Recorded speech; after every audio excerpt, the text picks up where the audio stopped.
को अगर आप शुरू भी कर देते, उसके अगर दो पार्ट्स तीन में से कर देते तो दैट वाज सफिशिएंट, या अगर एक भी किया हो तो ये सफिशिएंट है।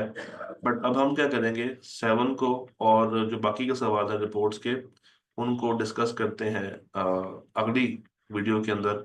अपना ख्याल रखिएगा। अल्लाह हाफिज।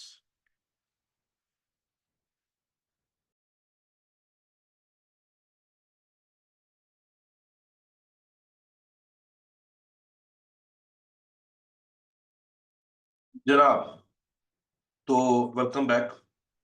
अब बात करते हैं on the questions where reporting implications आपसे पूछी गई थी। एक सवाल जिसके अंदर तीन पार्ट्स हैं, और अगर मैं रिक्वायरमेंट को देखूं तो रिक्वायरमेंट ये है कि आपने डिस्कस करनी है related audit reporting implications. Procedures आपसे डिमांड नहीं किए जा रहे, तो बहुत ही सीधा सवाल बन जाता है। इसमें अगर आपको अकाउंटिंग की कॉन्सेप्ट्स का थोड़ा सा मसला है, तो फिर ये मसला थोड़ा नहीं है, ये मसला बहुत बड़ा है। इसको आपको रिजॉल्व करना पड़ेगा। जिसका पार्ट ए अगर मैं स्पेसिफिकली बताऊंगा, तो IFRS 15 की एक इम्प्लीकेशन है जिसमें रेवेन्यू रिकग्निशन की बात कर रहा है। बट अगर आपने वो नहीं भी पढ़ा होगा, तो भी जिस लेवल पे आप लोग खड़े हैं, आप लोगों ने इंट्रो पढ़ी है, FR1 पढ़ी है, आप लोगों ने डिफरेंट चीजों को सुना है, समझा है, देखा है, इतना तो आपको पता होना चाहिए कि रेवेन्यू किस टाइम पे रिकॉर्ड होता है। इतनी बेसिक अकाउंटिंग तो आपको आनी चाहिए थी। सवाल यूं है कि ZSL ने रेवेन्यू रिकॉर्ड किया है उस वक्त जब कस्टमर ने एडवांस दे दिया 175 मिलियन का, जिस पे इनको कॉस्ट आई है 150 मिलियन। जब मुझसे पूछा कि भाई आपने शुरू में ही क्यों रेवेन्यू रिकॉर्ड कर लिया, हालांकि रेवेन्यू तो रिकॉर्ड होना चाहिए था जब परफॉर्मेंस ऑब्लिगेशन पूरी हो जाए, यानी कि रेवेन्यू उस वक्त आप रिकॉर्ड करें, रिकग्नाइज करें जब गुड्स डिलीवर हो जाए और जो कस्टमर है वो आपके डिलीवरी को एक्सेप्ट कर ले। उन्होंने पहले रिकॉर्ड कर लिया, जो कि मिसस्टेटमेंट है। अकाउंटिंग पॉलिसी की एप्लीकेशन सही से ये लोग नहीं कर पाए, स्टैंडर्ड उन्होंने सही पकड़ लिया था। तो 175, अगर मैं रेवेन्यू की बात करूं 175, और अगर हम उसको कंपेयर करें विद 400 मिलियन, तो ये बनता है कुछ 44%। और अगर मैं इसका डिफरेंस लेके प्रॉफिट निकालूं 25 मिलियन का, तो ये बन जाएगा around 6% of profit before tax. तो रेवेन्यू 44% और वो 6% है ऑफ प्रॉफिट बिफोर टैक्स। तो यहां से एक बात तो समझ आ गई कि ये एक ही अकाउंट को टारगेट कर रहा है, मल्टीपल अकाउंट्स पे नहीं जा रहा, स्पेसिफिक एलिमेंट्स पे है, कन्फाइंड है। तो परवेसिव तो नहीं है, मटीरियल है। मटीरियल में स्टेटमेंट की तरफ खानी चली गई है, क्वालिफाइड ओपिनियन, और फिर आप बेसिस में बता देंगे जो बातें मॉडिफिकेशन की तरफ से आपने लिखनी है वहां पे, जिसमें आप क्वालिटी का इम्पैक्ट भी बताएंगे और क्वांटिफाई भी कर रहे होंगे रेवेन्यू को, प्रॉफिट को, इन्वेंट्री को और एडवांसेस को। इसी तरह नीचे वाला सवाल, इट वाज फ्रॉम IAS 38। अब अगर आप ये कहें कि सर वो तो FAR 2 में हमने पढ़ना है, अभी तो FAR 1 में है, कि अब तो ये नहीं सुनेगा आपकी, और हमने फिर भी आपको लेक्चर्स प्रोवाइड किए थे कि आप थोड़ा सा नॉलेज एटलीस्ट हासिल कर लेंगे, इसीलिए दिए थे ताकि बाद में आप कंप्लेन ना करें। तो BHL is engaged in research and development activities.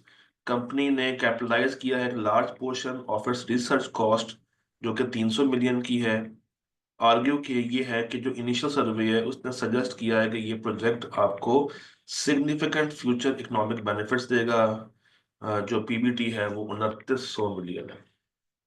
अब सीधा ये सवाल है कि IAS 38 ये कहता है कि आपने रिसर्च कॉस्ट को कैपिटलाइज नहीं करना। रिसर्च कॉस्ट को IAS 38 कैपिटलाइज नहीं करवाता।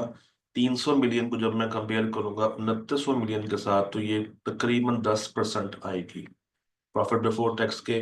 तो रिसर्च कॉस्ट को एक्सपेंस आउट करना होता है, इन्होंने अपना एसेट बना लिया, तो एसेट ओवरस्टेटेड है, एक्सपेंस मेरा अंडरस्टेटेड है, मटेरियल मिसस्टेटमेंट है, सिंगल अकाउंट को इफेक्ट कर रही है। तो अगेन क्वालिफाइड ओपिनियन और बेसिस में आप सारी कहानी बता दें। पहले दो सवाल तो तकरीबन एक ही पैटर्न पे सॉल्व होते हैं। टेक जीनी लिमिटेड जो एक टेक्नोलॉजी कंपनी है, इसने अपनी इम्पेयरमेंट एक्सरसाइज कंडक्ट की है अपने इंटेंजिबल एसेट के ऊपर और पेटेंट्स के ऊपर। TGL management has estimated an impairment of ₹350 million, 350 million की उन्होंने इम्पेयरमेंट यहाँ पे रिकॉर्ड की है। While your team determined it to be 375 million, तो हमें लगता है कि उन्होंने कम 25 मिलियन से कम रिकॉर्ड की है। ऑडिट टीम जो एंगेज हुई है एक्सटेंसिव डिस्कशन में विद मैनेजमेंट और गवर्नेंस, वो अंडरस्टैंड करना चाहते हैं why the impairment was not 375। However management decided to record impairment of 350 million of statements. अब बताइए, उनके बेस्ट एस्टिमेट के मुताबिक 350 होने चाहिए, हालांकि हम कह रहे हैं 375। तो जो डिफरेंस है, इतने से कम रिकॉर्ड है, जो अंडर स्टेटमेंट है वो 25 मिलियन से है सिर्फ। और अगर उसको मैं पीबीटी के साथ कंपेयर करूंगा तो दैट वुड बी जस्ट 2%। तो 2% is immaterial, 2% is mostly immaterial. तो जो थ्रेशोल्ड होता है मटेरियलिटी लेवल का, उससे काफी नीचे है। हाँ, अब आपने ये बताना जरूर होगा कि इंडिविजुअली तो नीचे है, मगर आप देखें कि क्या ये कलेक्टिवली कंबाइन करके एग्रीगेट करके भी नीचे है या नहीं है। और इस चीज के ऊपर हमें मैनेजमेंट से रिटर्न रिप्रेजेंटेशन लेनी पड़ेगी। अब इम्पेयरमेंट एक हाई रिस्क एरिया है, इसमें सिग्निफिकेंट जजमेंट शामिल है, इसमें एस्टीमेट शामिल है। तो अगर ये मैटर रिजॉल्व हो जाए, अगर ये मैटर रिजॉल्व हो जाए, और ये मैटर चूंकि आप ऑलरेडी डिस्कस भी कर चुके हैं दो शर्त गवर्नेंस के साथ, तो इसके ऊपर कैंप आ सकता है, मगर शर्त यह है कि इसको रिजॉल्व होना पड़ेगा। अगर ये मैटर रिजॉल्व कर देती है मैनेजमेंट, तो यस, फिर आप इसके ऊपर कैंप लगा सकते हैं, क्योंकि कैंप हमेशा रिजॉल्व मैटर्स पे ही आता है। तो ये एक आसान सवाल था रिपोर्ट्स का, जो कितना मुश्किल नहीं था। अगर आपकी तैयारी थोड़ी सी अच्छी होती तो आप इसमें अच्छे नंबर हासिल कर सकते थे। फिर अगर आपको लगता है कि यार सवाल नंबर 9 बहुत ही मुश्किल है, टफ है, परेशान कुन है, तो ऐसा नहीं है। असल जो पंगा क्रिएट किया था वो सवाल नंबर 3 ने किया था आपके लिए, क्योंकि सवाल number 3 is a tough one. ये 13 मार्क्स टफ है, क्योंकि सवाल नंबर 9 दिखने में लग रहा है कि एक बहुत बड़ी केस स्टडी है। इसमें हमने किया ये था कि चैप्टर नंबर 1, मैंने चैप्टर नंबर 1 के जितने भी कॉन्सेप्ट्स थे वो सारे जोड़ के एक सवाल में इकट्ठे कर दिए थे, ताकि आप एक सवाल करें और आपको पूरा चैप्टर रिवाइज हो जाए। तो इसमें और कुछ नहीं, सिर्फ फर्स्ट चैप्टर की कंप्लाइंस है। सवाल को पढ़ लेते हैं। उसामा मैन्युफैक्चरिंग प्राइवेट लिमिटेड एक मीडियम साइज एंटिटी है in the industrial equipment sector, और उसने आपकी फर्म को अपॉइंट किया है कि आओ और आके हमारा ऑडिट करो। Engagement must comply with ISA 200 and other applicable standards. As the lead auditor, you are tasked with ensuring that FS provides a true and fair view, और कॉन्सेप्ट्स जो हैं अकाउंटेबिलिटी के, स्टीवर्डशिप के, वो सारे के सारे मौजूद रहें। The following critical issues have arisen during the audit. Management ने डिले की हैं, management has delayed providing access to records citing the need for final internal review. उन्होंने कहा कि भाई इसकी वजह से हम इसको डिले करेंगे। This raised question about the accountability to the shareholders. Additionally CEO ने आर्ग्यू किया है कि भाई वो एक प्राइवेट एंटिटी है, तो सामा does not owe the same level of accountability to external stakeholders. उनको लगता है कि ये एक प्राइवेट एंटिटी है, और इसकी वजह से जो है वो जो कंपनी है वो ज्यादा लायबल नहीं है या अकाउंटेबल नहीं है एक्सटर्नल स्टेक होल्डर से, क्योंकि वो प्राइवेट है। पब्लिक में ज्यादा मसले होते हैं। डायरेक्टर रिपोर्ट ने हाईलाइट किया है कि कंपनी की effective management of shareholder resources, however inconsistencies हैं, और कंपनसेशन में जहां पे बिजनेस डेवलपमेंट को क्लासिफाई किया गया है as personal travel cost. These findings raise concerns about management stewardship and adherence to the obligation. One of the senior auditor of the team has a close personal rishta with Osama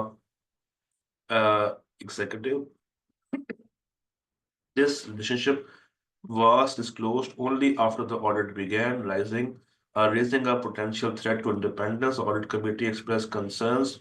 तो एक case study type सवाल जो कि आपको यहाँ पे available किया।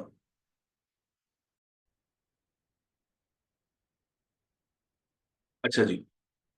उसके बाद वो कहता है कि 4 लाख रुपए से अंडरस्टेटमेंट है इन एक्रूड लाइबिलिटीज, जो कि 2% है और total liabilities, but potentially impacting the creditor assessment of Usama's financial position, यानी कि कंपनी की जो बैलेंस शीट है। मैनेजमेंट डिसमिस्ड मैनेजमेंट को लगा कि ये इमटेरियल है and proposed leaving the adjustment uncorrected, arguing कि भाई ये इतना बड़ा मसला नहीं करेगी। माइनॉरिटी शेयर होल्डर्स जो है वो रिलायंट हैं on the audit report, expressed concerns about its ability to provide confidence in management integrity during the engagement challenges were encountered in applying the 5 elements of assurance engagement. है जनाब, इसकी कमी तो ये भी आ गया। मैनेजमेंट कौन है, क्राइटेरिया, ये सारी बातें यहाँ पर हो रही हैं। उसके बाद अच्छा जी, उसके बाद वो कहता है कि under SSCB requirement Usama must conduct a cost audit for its manufacturing operation. दे जनाब, कॉस्ट ऑडिट भी आ गया, क्योंकि ये भी जरूरी है। As statutory audit already reviews financial information and refuse to provide detail record, strategic pricing decisions हो रही हैं। तो एक लंबा सा सवाल, और जो उसकी रिक्वायरमेंट थी, अगर आप लोग सवाल दे के डर गए हैं तो आप लोगों ने अच्छा नहीं किया, क्योंकि जो उसकी रिक्वायरमेंट है आपने उसके मुताबिक इस सवाल को रीड करना था। जैसे कहता है, as the lead auditor evaluate the above issues and provide your professional assessment on of how they impact the audit process. कोई ओपिनियन, कोई रिपोर्ट, किसी भी चीज के ऊपर आपने नहीं जाना। The alignment of the objective of the audit with accountability, stewardship and independence, यानी कि अकाउंटेबिलिटी के बारे में बता दें, स्टेवर्डशिप के बारे में बता दें, और जो इंडिपेंडेंस पॉलिसीज है उनके बारे में बता दें। अब देखा जाए तो इस सवाल के अंदर, अगर मैं सवाल को थोड़ा सा ऊपर की तरफ लेके जाऊं जिससे चीजें आपको मजीद क्लियर होगी। जो ऑब्जेक्टिव होता है, समझते लेना चैप्टर नंबर 1 को, इस सवाल के कॉन्टेक्स्ट में। जो ऑब्जेक्टिव होता है ऑडिट का एज पर आइजा 200, वो क्या था? वो ये था कि हमने रीजनेबल अश्योरेंस देनी है कि जो फाइनेंशियल स्टेटमेंट्स हैं वो ट्रू एंड फेयर व्यू दे रही हैं, उसमें किसी भी तरह की कोई मटेरियल मिसस्टेटमेंट नहीं। और उस चीज के अंदर हमारे पास 3 सब कॉन्सेप्ट्स आते थे: अकाउंटेबिलिटी, स्टूवर्डशिप, इंडिपेंडेंस। अकाउंटेबिलिटी क्या है कि अगर कोई सवाल रेज होता है तो मैनेजमेंट ने उसका जवाब देना, यानी कि डायरेक्टर्स जो हैं, मैनेजमेंट जो है, वो हमेशा अकाउंटेबल है शेयर होल्डर्स को और क्रेडिटर्स को, ताकि ट्रांसपेरेंसी रहे। चाहे वो प्राइवेट एंटिटी ही क्यों ना हो, वो फिर भी अकाउंटेबल है। तो ये जो यहाँ पे बात की गई है कि चूंकि हम लोग पब्लिक में नहीं है, प्राइवेट हैं, तो हमारी सेम लेवल ऑफ अकाउंटेबिलिटी नहीं है, तो ये बात टेक्निकली गलत है। ये बात उसको नहीं करनी चाहिए थी। ये बात गलत है, उसको नहीं करनी चाहिए थी। फिर स्टेवर्डशिप। स्टेवर्डशिप ये था कि आपने कंपनी के एसेट्स को कंपनी के लिए ही इस्तेमाल करना है और किसी काम के लिए इस्तेमाल नहीं करना, और जो डायरेक्टर्स है वो ड्राइविंग फोर्स है। अब अगर आप मिस क्लासिफाई कर देंगे एक ट्रैवल एक्सपेंस को, अब लगेगा तो यही कि यार ये डायरेक्टर ने अपने रोल में आके चीजों को मैनिपुलेट करने की कोशिश की है। तो अगर ऐसा है, डायरेक्टर ने अपना कोई खर्चा कंपनी के खाते में डाल दिया, तो इसका मतलब है कि उसने ब्रीच की है अपनी जिम्मेदारियों से, जो कि वो स्टीवर्डशिप बेसिकली क्या था कि डायरेक्टर्स के पास सारे एसेट्स का कंट्रोल है और वो ही सबको देखेगा। तो अगर मिस क्लासिफिकेशन हो रही है किसी पर्सनल ट्रैवल एक्सपेंस की एज बिजनेस डेवलपमेंट, तो इसका मतलब है कि डायरेक्टर अपने जो फिड्यूशरी रोल से बाहर आ गया। अब उस पर ट्रस्ट नहीं किया जा सकता, उसने अपनी स्टेवर्डशिप की जो ऑब्लिगेशन थी उसको ब्रीच कर दिया। फिर इंडिपेंडेंस। जो सीनियर ऑडिटर का क्लोज रिश्ता है उसामा के साथ, वो इंडिपेंडेंस को हॉन्ट करेगा as per companies act section 247। उसके लिए हमें सेफगार्ड्स लगाने पड़ेंगे। ये बात हमें समझ आई। फिर कहता है एप्लीकेशन बताएं इस सवाल में मटेरियलिटी की, ट्रू एंड फेयर व्यू की और अश्योरेंस के लेवल्स की। अगर आप गौर करें ना तो हम टॉपिकल सीक्वेंस में आ रहे हैं। पहले हमने बात की बेसिक, उसकी ऑब्जेक्टिविटी की, यानी कि जो मेन ऑब्जेक्टिव है ऑडिट का। उसके बाद अकाउंटेबिलिटी, स्टीवर्डशिप, इंडिपेंडेंस, और अब बात करने लगे हैं मटेरियलिटी की। अच्छा, मटेरियलिटी के लिए हमारे पास एक अमाउंट गिवन थी 4 लाख। जरा अब इस चीज को दोबारा देखते हैं। कहता है ₹4 lakh under statement in accrued liabilities identify हुई, जो कि 2% है टोटल लाइबिलिटीज का, मगर पोटेंशियल रखती है कि वो क्रेडिटर की जो असेसमेंट है उसको चेंज कर सके। दिखने में स्मॉल है, क्वांटिटेटिवली स्मॉल है, मगर क्वालिटी वाइज सिग्निफिकेंट इम्पैक्ट रखती है। तो हमें पता है कि मटेरियलिटी को हम सिर्फ क्वांटिफिकेशन के साथ डील नहीं करते, उसको क्वालिटी का एस्पेक्ट भी साथ देते हैं। तो यस, ये बात भी उसने सही नहीं की कि ये बस ठीक है 2% है तो कहानी खत्म होगी। नहीं, ये बेशक क्वांटिटी में कम है मगर क्वालिटी में उतनी ही खास है, उतनी ही स्ट्रांग है। तो ये चीज मटेरियल बन सकती है। फिर true and fair, principle of true and fair view. अब ट्रू एंड फेयर व्यू हमें क्या कहती है? हमें ट्रू एंड फेयर व्यू कहती है कि अकाउंट सच्चे होने चाहिए, सुथरे होने चाहिए, और उसमें किसी भी तरह की गलती क्लासिफिकेशन वाइज में नहीं होनी चाहिए। जितने भी अनकोरेक्टेड स्टेटमेंट्स हैं आप उनको बताएं कि इंडिविजुअली भी और एग्रीगेट भी जो है वो आपकी रिपोर्ट को खराब नहीं करेंगे। फिर अश्योरेंस लेवल। अब auditor basically reasonable assurance provide करता है। अब कहानी जा रही है अश्योरेंस की तरफ आहिस्ता आहिस्ता। तो ये जो ऑडिटर है वो रीजनेबल अश्योरेंस देता है, एब्सोल्यूट नहीं देता। उसमें क्या मसले मसाइल हैं, जो इनहेरेंट लिमिटेशंस हैं वो आपने यहाँ पे लिख देनी थी। उसके बाद सवाल ने पलटी खाई और कहा कि स्केप्टिसिज्म और जजमेंट के बारे में बताओ। तो यहाँ पे आपने जस्ट डेफिनेशन लिख देनी थी। इस सवाल में जो स्केप्टिसिज्म के साथ पॉइंट हिट हो रहा है वो हो रहा है आखिर के ऊपर रिलेटेड पार्टी के साथ। ऑडिट टीम ने आइडेंटिफाई की है एक रिलेटेड पार्टी ट्रांजैक्शन जहां पे sales price was significantly below market rates. अब पूरे मिड में चैप्टर 11 टेस्ट नहीं किया, इस पॉइंट के साथ जोड़ के किया। इस पॉइंट के साथ जोड़ कर किया कि जो रिलेटेड पार्टी ट्रांजैक्शंस हमें नजर आ रही हैं बिलो द एक्चुअल प्राइस जो कि मार्केट में चार्ज हो रही है, इसका मतलब है कि कंपनी उनको सस्ता दे रही है। कंपनी जो है वो नॉर्मल कोर्स से हट के डील कर रही है। और कंपनी अगर उसको जस्टिफाई कर रही है कि ये स्ट्रेटेजिक प्राइसिंग डिसीजंस हैं, तो ये फजूल की जस्टिफिकेशन है। और मजे की बात ये कि पीछे कोई डॉक्यूमेंटेशन भी नहीं है। तो इनको ये नहीं करना चाहिए था, ये उन्होंने गलत किया। फिर जजमेंट्स। इसी चीज को अगर मैं जजमेंट की निगाह से देखूं तो उनकी जजमेंट ही इनकम्प्लीट है, क्योंकि इसके ऊपर फिर उनको डिस्क्लोजर्स देने चाहिए थे, वो भी नहीं थी। तो जो सारी बातें रिलेटेड पार्टी की आपके दिमाग में आई आपने यहाँ पे उठा के मेंशन कर देनी थी। फिर कॉस्ट ऑडिट। अब जहां पे वर्ड आ गया कॉस्ट ऑडिट, आपके जहन में फौरी तौर पे वो पैराग्राफ आना चाहिए था कि कॉस्ट ऑडिट जब हो तो कौन सी कंपनियां करवाती हैं, कौन से रिकॉर्ड्स हैं, एसएससीपी की क्या कंप्लायंस है, वो सारी बातें आपने लिख देनी थी। और एंड के ऊपर आपसे 5 एलिमेंट्स पूछे गए थे, वही 5 एलिमेंट्स जो अश्योरेंस एंगेजमेंट के होते हैं वो आपने इस सवाल में से निकाल देना था कि थ्री पार्टी कौन सी है, सब्जेक्ट मैटर कौन सा है, क्राइटेरिया कौन सा है, एविडेंस और अश्योरेंस रिपोर्ट। बेसिकली एक सवाल, chapter number 1 except companies act, और चैप्टर नंबर 1 एक्सेप्ट वो जो आईफैक आई वो जो कहानियां हैं कि स्टैंडर्ड कैसे बनता है, आईफैक का रोल क्या है, वो जो फजूल कहानी है, उनको साइड पर करके कंप्लीट एक बड़ा हैवी सवाल बन जाता है जो कि आपको करना चाहिए था और तगड़ा करना चाहिए था।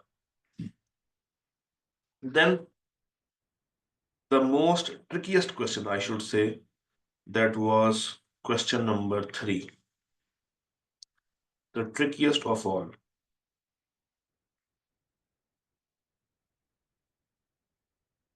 कहता है GCL कंपनी का नाम है, आप वहां के ऑडिटर हैं। कंपनी जो है वो लीडिंग कॉस्मेटिक कंपनी है, ईयर एंड 30 जून 24 है।